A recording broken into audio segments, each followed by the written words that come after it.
Assalamu alaykum warahmatullahi wabarakatuh. Natarajia kuongea nawe kijana mwenzangu. Huu ni mwezi mtukufu wa Ramadhani. Ndugu yangu, hakika mwezi huu kuna baraka kubwa Allah ametujalia kutupa sisi waja wake. Ndugu yangu, tusipoteze fursa ya mwezi huu mtukufu wa Ramadhani. Mwezi 11, huu ni mwezi ambao Allah ameubariki, mwezi ambao imeshushwa Qur'ani, mwezi ambao una ofa nyingi. Nashangaa kijana mwenzangu, hadi leo mwezi 10 kwa 11 bado hujasimamisha swala kwa wakati, bado kuna muda kusoma Qur'ani. Simu kubwa na kazi yako inakuwa sababu ya kupoteza muda wako msikitini kuonekani. Wallahi nimekuwa mtihani. Tarawih tunaswali safu mbili, wa vijana wengi wako mabarabarani. Usihadaike na simu yako kubwa na sababu yako usikufanye ukafadhaika ukosa kwenda hata msikitini kwa wakati.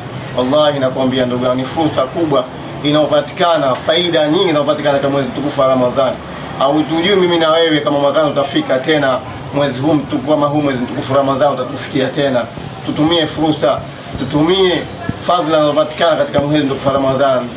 Hatujui somo zetu hadi asubuhi mpaka usiku jioni tutakuwa na asilimia ngapi, sababu tunaambiwa na mashehe kila asubuhi hadi jioni kwa kila mmoja anaandika maksi yake ya somo yake. Wengine wanapata maksi 100, wengine maksi 50, wengine hadi 0 kwenda 0. Mimi naye tujiulize tunapata asilimia ngapi kwa siku.